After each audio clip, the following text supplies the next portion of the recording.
Effectivement, on va débuter la présentation suivante, qui va parfaitement dans la suite de ce que ma collègue vous a présenté, puisqu'effectivement, vous avez vu que dans les tumeurs métastatiques, il y avait énormément d'avancées dans les tumeurs de vessie. Et on va parler effectivement de la situation périopératoire, notamment du néoadjuvant. J'ai partagé mon écran, vous me dites s'il y a des soucis, mais je pense que vous voyez mon écran. Alors, donc l'immunothérapie en situation néoadjuvante dans les tumeurs de vessie infiltrant le muscle. D'abord, je vous rappelle, comme on vous l'a dit à l'instant, que l'indication actuelle, c'est de faire une chimiothérapie en situation néoadjuvante. Alors bien sûr, pour ça, il faut que votre patient soit fit pour des sels de platine avec une clairance correcte, un état général également satisfaisant. Et en règle générale, ce qu'on fait, c'est du MVAC ou du GC en situation néoadjuvante. Alors, ça a changé un tout petit peu, enfin ça a changé, les données se sont un petit peu précisées récemment à l'ESMO parce que vous avez cette étude, l'étude VESPER, qui montre qu'en situation néoadjuvante, quand on fait du MVAC plutôt que du GC, on a plus volontiers des réponses pathologiques complètes sur la pièce de cystectomie et on a une amélioration de la survie sans progression de manière significative, ainsi qu'un bénéfice en survie globale à faire du MVAC intensifié versus GC, gemcitabine, cisplatine. Alors, vous voyez que le nombre de cures n'était pas tout à fait le même. C'était 6 MVAC intensifiés versus 4 GC. Donc, on peut se poser la question de savoir si ça n'est pas la dose cumulée de cisplatine plus que le protocole. Mais quoi qu'il en soit, aujourd'hui, on est sur ce standard de prise en charge de chimiothérapie néoadjuvante, plutôt par MVAC, si on le peut, et si le patient est fit. Alors, effectivement, il y a beaucoup d'essais en cours avec l'immunothérapie dans les carcinomes urothéliaux. Et vous voyez que dans les tumeurs de vessie infiltrant le muscle localisées, non métastatiques, il y a pas mal de molécules testées en situation néoadjuvante et en situation adjuvante. Et c'est ce que je vais essayer de vous montrer aujourd'hui. Alors, on va se concentrer d'abord sur le néoadjuvant, puisque c'était la question aujourd'hui.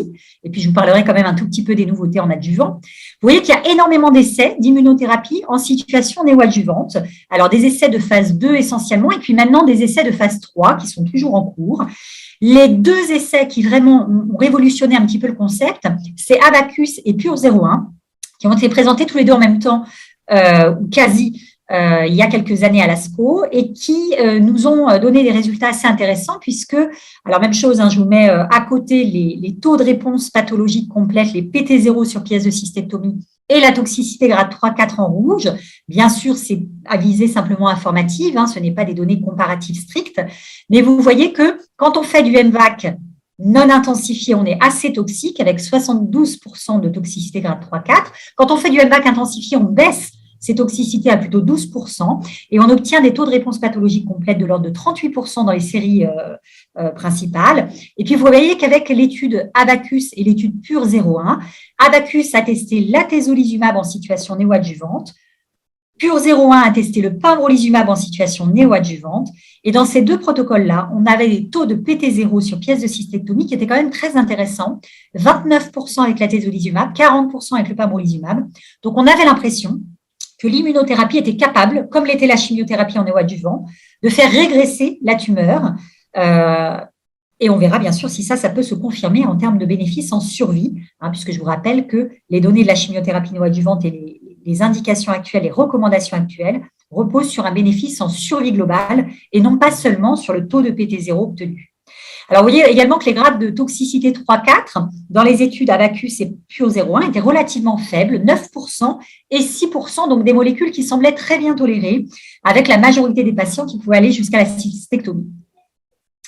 Alors, il y a eu d'autres essais d'immunothérapie en néoadjuvant après ces deux essais un peu princeps, et vous voyez qu'on a fait de l'immunothérapie seule, ou des doubles immunothérapies avec Ipi-Nivo, c'est le cas de Nabucco par exemple, ou bien encore des associations d'immunothérapie et de chimiothérapie. Par exemple, dans BLAST, vous avez du nivolumab associé à un protocole gemcitabine cisplatine. Ce qu'on voit, quand on regarde le taux de PT0, puisque c'est quand même le critère pour le moment qu'on regarde dans ces essais-là de phase 2, eh bien, c'est qu'on fasse de l'immuno seul ou de l'immuno en association avec de la chimiothérapie, on est à peu près sur les mêmes taux de PT0. C'est-à-dire le fait de cumuler chimio et immuno ne confère pas un bénéfice supplémentaire à l'immuno seul ou à la chimiothérapie seule. On est toujours entre 35 et 45% de taux de PT0. Le petit dernier qui a été testé, c'est l'avélumab. Vous vous rappelez, l'avélumab, on vient de vous dire qu'il était indiqué en entretien en situation métastatique après une première ligne de chimiothérapie. Eh bien, l'avelumab, il est aussi testé dans un essai de phase 2 en situation néoadjuvante. Et vous voyez qu'il était testé en association avec la chimiothérapie. Donc, c'était une chimiothérapie, GC ou MVAC intensifié, plus de l'avelumab. Et on obtenait encore des taux de PT0 à peu près pareil que ce qu'on a dans les autres études, 38%. La petite particularité, c'est que vous voyez que dans cette étude, il y avait une cohorte qui était MVAC intensifié plus avelumab, l'autre cohorte qui était gemcitabine cisplatine plus avelumab. Ils se sont amusés à regarder les taux de PT0. Et vous voyez qu'on a plus de PT0 quand on fait MVAC intensifié plus avelumab. Donc finalement, on retrouve les données de Vesper. Le MVAC intensifié permet d'obtenir plus volontiers des PT0 et probablement un bénéfice par rapport au GC. L'apport de l'avelumab probablement apporte un peu, mais pas tant que ça, en rajout à la chimiothérapie. Donc, c'est plutôt une alternative qu'une action synergique. Alors, gardez quand même l'esprit critique. Est-ce que le fait d'être PT0 sur la pièce de cystectomie, c'est un endpoint pertinent pour les traitements néoadjuvants? Pas seulement. Pour la chimiothérapie, vous avez vu que ce qu'on regarde, c'est le bénéfice en survie globale. Donc, être YPT0 ne suffit pas. Et il faudra bien sûr des données de phase 3 qui vont nous dire si on a un bénéfice en survie sans récidive et surtout un bénéfice en survie globale chez ces patients. Et puis, être YPT0 après immunothérapie, est-ce que c'est la même chose qu'être YPT0 après chimiothérapie? Et je vous rappelle que l'immunothérapie, elle a un effet un petit peu différé dans le temps, avec un effet de plateau chez certains patients. Donc là, on peut peut-être espérer qu'à long terme, le bénéfice de l'immunothérapie sera encore meilleur que ce qu'on peut avoir avec la chimiothérapie. Mais là encore, ce sont des hypothèses et il nous faut des données de survie pour confirmer cela. Alors, il va falloir attendre les essais de phase 3, mais garder de près de vue ces essais de néoadjuvants. Vous voyez que dans les essais à venir, ce qui est designé en phase 3, c'est pas tant du néoadjuvant pur, c'est des essais qui associent le néoadjuvant et la poursuite de l'immunothérapie en situation adjuvante après la cystectomie. Donc, on est vraiment sur des stratégies périopératoires globales. On commence en néoadjuvant, on opère le patient et on continue en adjuvant l'immunothérapie. Et c'est ce qu'on voit pour la plupart des essais aujourd'hui. Alors, je ne pouvais pas vous parler du néoadjuvant sans faire une toute petite parenthèse sur l'adjuvant, parce qu'on a quand même beaucoup de nouveautés également dans l'adjuvant avec cette étude qui a été présentée cette année, l'année dernière à la SCOGIU, qui est la CheckMate 274. Donc là, on est en adjuvant, on est chez des patients à haut risque après cystectomie. Et vous voyez que le haut risque, il était défini par des tumeurs qui étaient T3, T4 et ou N+, sans chimiothérapie néoadjuvante, mais on avait également des patients qui avaient pu recevoir une chimiothérapie néoadjuvante à base de platine et qui, malgré la chimiothérapie néoadjuvante, restait avec une tumeur significative, YPT2, PT4 ou YPN+, sur la pièce de cystectomie. Et là, on a évalué le nivolumab en adjuvant pendant 1 an versus placebo. Et vous voyez que cette étude a montré un bénéfice en survie sans récidive, qui était le critère principal de cet essai, à la fois dans la population globale et également avec un enrichissement, un signal plus important pour les patients PD-L1 positifs. On n'a pas les données de survie globale dans cette étude parce qu'on est trop tôt par rapport aux événements pour conclure un bénéfice en survie globale. Mais là encore, ce sera important d'attendre ces résultats de survie globale pour conclure sur la CheckMate. Ce d'autant qu'on avait déjà un essai en adjuvant qui était IMvigor 010, où là, on était avec l'atezolizumab, également randomisé versus placebo, chez des patients qui étaient à haut risque après cystectomie. Et cet essai, lui, était négatif. Donc, on a un essai négatif en adjuvant, un essai positif, et on en a un autre qui est en attente, c'est l'essai ambassadeur avec le pembrolizumab qui est en train d'être testé. Et très probablement que cette année, on aura les données au moins de survie sans récidive de l'essai ambassadeur. Donc, on verra si ça va dans le même sens que les données avec le nivolumab. Donc, en périopératoire, ce qu'il faut retenir, c'est qu'effectivement, pour l'instant, on est sur des stratégies où on privilégie le néoadjuvant et qu'effectivement, l'immunothérapie en néoadjuvant donne un signal intéressant sur le taux de PT0. On a l'impression que le fait de cumuler immuno plus chimiothérapie ne fait pas mieux que l'immunothérapie seule ou que la chimiothérapie seule. On avait dans l'idée qu'on allait pouvoir sélectionner des patients, les bons répondeurs à la chimio d'un côté et puis les bons répondeurs à l'immuno de l'autre côté. Et en fait, on se rend compte que ce sont probablement les mêmes patients et qu'on a quand même des réfractaires et à l'immuno et à la chimiothérapies. Il faudra attendre les données de survie pour ces essais de néoadjuvant. Et puis l'avantage du néoadjuvant, c'est qu'il va y avoir plein d'études ancillaires qui vont permettre de faire ressortir des facteurs prédictifs de réponse à l'immunothérapie et qu'on va peut-être avancer sur la meilleure sélection des patients. Et puis, en adjuvant, retenez qu'il y a quand même un essai positif qui vient de sortir en RFS pour le nivolumab et qu'il faudra regarder de près les autres essais qui vont sortir cette année et probablement les données d'OS également de cette étude CheckMate 274 pour voir si en adjuvant, les choses vont évoluer dans les années à venir. Voilà, je vous remercie pour votre attention et je suis à votre disposition s'il y a des questions sur le néoadjuvant dans les tumeurs infiltrantes. Est-ce qu'il y a des questions spécifiques à cette communication ou est-ce que vous voulez attendre la deuxième communication pour poser des questions de manière groupée? Bon, apparemment, il n'y a pas de questions, donc on va vous donner de nouveau la parole pour la deuxième partie de votre intervention. Parfait. Alors, je reprends la main, je vais ouvrir l'autre diaporama. Effectivement, vous m'aviez demandé également de traiter de l'immunothérapie et de la place de l'immunothérapie au stade des tumeurs de vessie non infiltrant le muscle. Alors, vous me dites si le partage d'écran marche bien, c'est celui-là. Voilà, je partage mon écran et vous devez normalement voir mes diapos. Donc, l'immunothérapie dans les tumeurs de vessie non infiltrant le muscle. Donc là, effectivement, on est à des stades très précoces de la maladie. Et alors, tout à l'heure, je vous ai parlé un petit peu des stratégies en infiltrant périopératoire. Là, on remonte un petit peu plus tôt. Alors, il faut quand même savoir que l'immunothérapie dans les tumeurs de vessie non infiltrant le muscle, ce n'est pas une nouveauté parce qu'on a quand même le BCG et que le BCG, c'est une immunothérapie intravésicale. Je vous rappelle que c'est la souche atténuée du vaccin BCG qui est administré en intravésical sur un concept très empirique. Historiquement, c'était Morales en 1974 qui s'est dit tiens, je vais essayer d'injecter du BCG dans la vessie, puis on va bien voir ce que ça donne. Et puis ça a marché. Et donc effectivement, on n'a toujours pas très bien compris comment ça fonctionnait. Ce qu'on sait, c'est que très probablement il y a un rôle de la voie TH1, mais les mécanismes exacts d'action de la BCG thérapie sont encore en train d'être élucidés. Et puis, bien sûr, on va parler des nouvelles immunothérapies qui arrivent, donc bien sûr les anti-PD-1, anti-PD-L1 et anti-CTLA4, qui sont en train d'être évaluées dans ces situations de tumeurs non infiltrant le muscle, avec deux populations intéressantes. Bien sûr, il y a les tumeurs de vessie non infiltrant le muscle réfractaires au BCG, parce qu'on arrive sur des situations où on est dans l'impasse, où bien souvent ces patients, malheureusement, n'ont que la cystectomie de proposer. Et donc là, on a des alternatives peut-être à leur offrir. Et puis, on remonte encore un petit peu plus tôt dans les tumeurs de vessie non infiltrant le muscle à haut risque, peut-être en alternative aux stratégies actuelles comme le BCG. Alors voilà, c'est tous ces essais qui sont en cours chez les réfractaires au BCG, chez les hauts risques. Je ne vous parlerai pas des bas risques et des risques intermédiaires parce que c'est vraiment très préliminaire en développement, mais pour le moment, il n'y a pas d'essai clairement défini pour ces populations-là. Ce qu'il faut savoir, c'est qu'on ne sait pas trop ce qui se passe en termes d'immunité dans les tumeurs de vessie non infiltrant le muscle, notamment concernant les niveaux d'expression de PD-1, PD-L1 et de CTLA4. On a beaucoup plus de données dans l'infiltrant que dans le non-infiltrant. Et on ne sait pas non plus quels sont les facteurs corrélés à la réponse ou à la résistance à la BCG-thérapie. Donc, on part de loin par rapport aux données du TCGA qu'on peut avoir pour les tumeurs infiltrantes, par exemple, et qui nous donnent un petit peu du grain à moudre. On a quand même fait quelques études où on voit que, pour ce qui est de PD-1, PD-L1, on a quand même des surexpressions très marquées dans les tumeurs infiltrantes, beaucoup moins dans les tumeurs non infiltrantes. Et de la même manière, si on regarde CTLA4 et ses récepteurs, vous voyez que la tendance est un petit peu moins marquée dans les tumeurs non infiltrantes que dans les tumeurs infiltrantes. Il y a beaucoup d'essais également d'immunothérapie qui sont en train de se développer dans les tumeurs non infiltrant le muscle. La première étude dont j'aimerais vous parler, c'est pour les tumeurs à haut risque.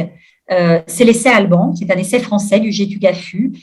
C'est une phase 3 randomisée où les patients qui sont à haut risque sur les critères de l'ERTC, qui sont BCG naïfs, qui n'ont pas encore reçu de traitement endovésical pour cette pathologie à haut risque, vont être randomisés entre du BCG seul, qui est le bras contrôle, avec un traitement d'entretien qui a été limité à 1 an pour des raisons de pénurie, de difficulté d'accès aux 3 ans d'entretien théoriquement recommandés, versus le bras expérimental qui est le BCG, plus de l'atezolizumab en intraveineux, donc une double immunothérapie à la fois systémique et intravésicale.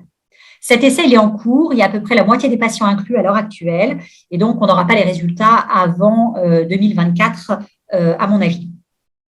Et puis, par contre, des données un petit peu plus avancées pour les tumeurs de vessie non infiltrant le muscle qui sont réfractaires au BCG.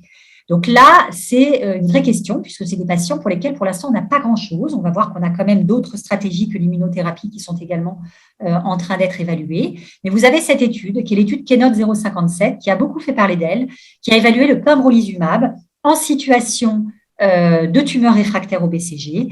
Et vous aviez deux cohortes. La cohorte A, pour laquelle on a des résultats aujourd'hui, qui est une cohorte avec du carcinome in situ, plus ou moins associé à de la tumeur papillaire. La cohorte B, où il n'y avait que de la tumeur papillaire sans carcinome in situ, on n'a pas encore les résultats aujourd'hui. Et donc, ces patients, qui étaient donc en échec de BCG, théoriquement inéligibles à la cystectomie, ou en tout cas la refusant, recevaient du pembrolizumab jusqu'à 2 ans. Et puis, ils avaient des évaluations cystoscopiques très régulières et on a regardé un petit peu, essentiellement ce qu'on appelle le taux de réponse, ce qui n'est pas tout à fait ce qu'on appelle le taux de réponse en oncologie habituellement. Le taux de réponse complète, notamment en oncologie, c'est le fait d'avoir une régression complète de la tumeur. Là, ce n'est pas le cas. Certes, on est sur des cohortes avec du CIS, mais normalement, la résection a été complète et on est sur une situation de traitement adjuvant. Donc, en fait, ce qu'on regarde, c'est la persistance de BCG ou la récidive la persistance de CUS ou la récidive de CIS, mais ce n'est pas vraiment une réponse complète ou une non-réponse complète. Les termes ne sont pas tout à fait ceux qu'on a dans les tumeurs infiltrantes. Alors, quand on regarde cette cohorte CIS, vous voyez que sur un suivi médian qui était relativement court sur les premières publications, on voit qu'il y a 103 patients qui ont été traités, 71 n'ont pas eu les 2 ans de traitement. Et quand on regarde pourquoi, dans la majorité des cas, c'est parce qu'ils ont récidivé ou parce qu'il y avait du CIS persistant très rapidement sur les premières cystoscopies d'évaluation. Donc, quand même, beaucoup de patients qui sont sortis de l'essai parce qu'ils progressaient ou parce qu'ils ne répondaient pas. Quand on regarde le taux de réponse complète, CR, c'est le taux de réponse complète tel qu'il avait défini, donc la persistance ou la récidive de CIS, eh bien, on est à 41,2% de patients en réponse complète. Donc, on a presque 60% des patients pour lesquels il y avait du CIS résiduel et donc pas de réponse chez ces patients-là. Et puis, ils ont une courbe de survie qui est un peu difficile à interpréter parce que c'est une courbe de survie qui ne prend en compte que les patients en réponse complète. Donc, en fait, le 100%, ça n'est pas un 100% des patients inclus dans l'essai, c'est 100% des patients en réponse complète à 3 mois, c'est-à-dire en fait qu'on part déjà de 41,2%. Et vous voyez que la courbe décroît assez rapidement et qu'à 12 mois, on en a la moitié qui ont déjà récidivé. Donc, on n'est qu'à 41% de réponse complète à 3 mois et à 1 an, on a la moitié en récidive. Donc, on est à une survie sans récidive qui est probablement autour de 20-21%. Donc, attention à ces données-là. Quand on voit les courbes de survie, on a l'impression que c'est la moitié des patients qui sont en réponse. En fait, c'est moins d'un quart. Et puis, quand on regarde la toxicité, on a quand même des effets secondaires de grade 3-4 liés au traitement, de l'ordre de 12% environ. Et puis, 2 décès dans cette étude. Alors, 2 décès en adjuvant sur la tumeur non infiltrant le muscle, décès liés au traitement. C'est un peu inquiétant et c'est vrai que sur des stratégies comme de l'immunothérapie, on a des effets secondaires systémiques qu'il faut savoir manager, qu'il faut bien surveiller, notamment quand on est à des stades précoces de la maladie. Quoi qu'il en soit, sur ces données très préliminaires, la FDA a donné son accord et son approbation pour que le pembrolizumab soit délivré aux patients qui sont réfractaires au BCG. Ça n'est pas le cas en Europe et dans le reste du monde où on n'a pas la possibilité d'administrer ce produit. En tout cas, pas en France, c'est sûr. On a également l'atezolizumab qui a été évalué dans cette situation de tumeur réfractaire au BCG. C'est l'étude SWOG 1605 et les résultats sont strictement superposables. Vous voyez, on a 75 patients. Là encore, c'est une cohorte avec du CIS. Là encore, on a des taux de réponse à 3 mois de l'ordre de 41%. À 6 mois, ils chutent à 26%. Donc, on a 3/4 des patients qui, à 6 mois, ont récidivé. Et on avait effectivement des effets secondaires fréquents, dans 12% des cas des grades 3, 5, et un décès en rapport avec le traitement, qui était une myasthénie avec détresse respiratoire. Donc là aussi, gardez l'esprit critique sur cette immunothérapie à des stades très précoces. On a d'autres stratégies au stade non infiltrant le muscle. Et là, je vous montre par exemple des essais de thermochimiothérapie. Vous savez, c'est ce qu'on appelle la mitomycine chauffée. C'est de la chimiothérapie endovésicale qui est chauffée pour en augmenter son efficacité, en augmentant la perméabilité cellulaire. Et vous voyez que ce qu'on appelle le synergo, quand on regarde les courbes de survie, on fait probablement un petit peu mieux avec des taux de réponse complète à 3 mois qui sont plutôt de l'ordre de 30% avec le synergo, donc la thermochimiothérapie. Et donc, effectivement, il faut bien peser le pour et le contre à chaque fois. Actuellement, on a vraiment 2 stratégies. Soit on se dit qu'on traite en systémique et c'est typiquement le pembrolizumab qui a cette FDA approval, soit on se dit qu'on continue à traiter en intravésicale une pathologie qui est non infiltrante et pour le moment strictement vésicale, et on développe tout ce qui est thermochimiothérapie, mais également les nouvelles stratégies intravésicales. Et là-dedans, vous avez l'immunothérapie également, mais vectorisée à développement intravésical. C'est notamment le nadofaragène firadenovec, qui est un interféron recombinant. Donc, on est aussi sur de l'immunothérapie, mais cette fois, on est en administration intravésicale. Le petit dernier à suivre, c'est le superagoniste N803 qui, combiné au BCG, augmente l'activité du BCG. Donc, on est encore sur une stratégie d'immunothérapie intravésicale avec, vous le voyez, des taux de réponse complète qui sont intéressants puisqu'on était là à 71% de réponse complète après un suivi médian de 19 mois. Donc, des résultats assez intéressants avec cette nouvelle stratégie-là. Et puis, en termes de tolérance, pour le coup, là, on est en intravésical et donc vous n'avez pas du tout les effets secondaires du traitement systémique que vous aviez tout à l'heure, pas d'effets secondaires immunitaires systémiques, pas d'arrêt de traitement lié à ces effets secondaires, pas d'effets secondaires de grade 5, pas de décès liés au traitement notamment. Donc, des résultats encourageants quand on compare un petit peu toutes les stratégies. Vous voyez, je vous ai mis le superagoniste N803 à côté du pembrolizumab qui est la stratégie systémique et à côté du nadofaragène qui est également une immunothérapie intravésicale. Vous voyez que les taux de réponse complète varient un petit peu et que finalement, ce qui va nous intéresser, c'est la balance bénéfice-risque entre l'efficacité des traitements et le risque lié aux effets secondaires potentiels. Et on a certains éléments qui sont plutôt en faveur d'un traitement systémique, d'autres plutôt en faveur d'un traitement endovésical. Et c'est vraiment les études à venir qui vont nous permettre d'avancer sur ces stratégies pour savoir s'il faut plutôt privilégier la voie systémique, plutôt la voie intravésicale ou peut-être les deux en association. Donc voilà, les tumeurs de vessie non infiltrant le muscle à haut risque et surtout réfractaires au BCG, c'est un vrai enjeu thérapeutique. Donc, c'est vraiment une population de patients pour lesquels on a envie d'avancer parce qu'il y a ce risque de récidive et de progression vers l'infiltration. On a en plus pas mal de problèmes, en tout cas en France, de pénurie, que ce soit de mitomycine ou de BCG, qui font qu'on n'arrive pas à traiter les patients de façon satisfaisante. Et on a l'arrivée de ces immunothérapies avec des débuts un petit peu mitigés en administration systémique. Peut-être que ce sera plus intéressant à des stades encore plus précoces en association au BCG, c'est ce que nous a montré l'essai Alban, ou peut-être encore plus intéressant en administration intravésicale, donc à suivre de près. Voilà, je vous remercie pour votre attention. Je suis à votre disposition s'il y a des questions éventuelles.